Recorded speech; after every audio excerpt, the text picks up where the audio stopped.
Hello भाइयों, जय शंकर जी। जय शंकर की। आपसे एक सवाल पूछना था। आपको मालूम है गुजरात के वडोदरा में वो ब्रिज किस वजह से टूटा?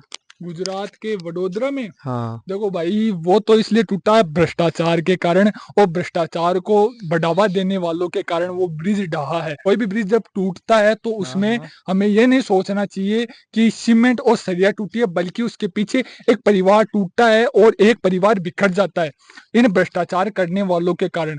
जो हादसा वो हादसा नहीं था, बल्कि भ्रष्टाचार के द्वारा आम आदमी की सुनियोजित हत्या की गई थी। अब आज के जो समय चल रहा है, इसमें भ्रष्टाचार उच्च कोटि तक पहुंच गया है और भ्रष्टाचारी बेखौफ काम कर रहे हैं, उनको कोई रोकने वाला नहीं है। आम आदमी भी आवाज नहीं उठाता, अगर वो आवाज उठाता तो उसकी आवाज दबा दी जाती है। सबसे बड़ी बात तो ये है। और आजकल जो सड़कें, जो ब्रिज, जो पुल बनते हैं, वो पैसों से नहीं बनते, वो सीमेंट या सरिये के नहीं बनते, बल्कि वो घोटालों से बनते हैं।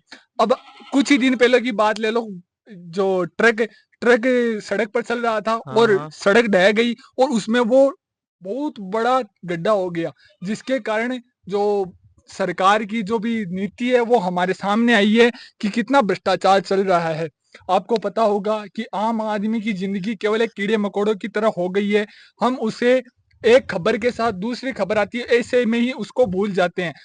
हम हजारों करोड़ों यहाँ पे हादसे होते हैं, उसके बारे में कोई आवाज नहीं उठाता, बल्कि जांच कमेटी आती है। जांच कमेटी आई और कुछ दिनों बाद में जो आम आदमी वो भूल जाता है, क्योंकि किसको क्या लेना देना। जो आजकल कलयुग का नियम है, अपना काम बनता भाड़ में जाए जनता, ये सीन कलयुग में बहुत ज्यादा चल रहा है। तो इसमें तो आम सड़कें, जनता को आवाज उठानी चाहिए ना। आम जनता आवाज नहीं उठा रही है, यही तो सबसे बड़ी प्रॉब्लम है। अब जो सड़कें बन रही है, जो पुल बन रहे हैं, वो सभी के सभी घोटालों से बन रहे हैं।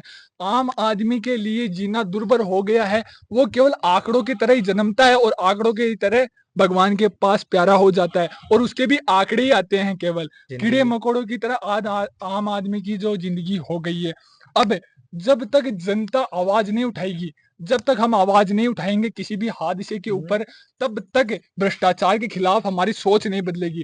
जब हमारी सोच बदलेगी, हम आवाज उठाएंगे, तब जाके इसके ऊपर कठोर कार्रवाई होगी। भ्रष्टाचार तभी समाप्त हो सकता है जब हम आवाज उठाएंगे, नहीं तो ये भ्रष्टाचार जैसा रावण है वो जिंदा रहता रहेगा। थैंक जय यू श्री सर। राम भाई। जय श्री राम। थैंक यू जय सर। श्री राम।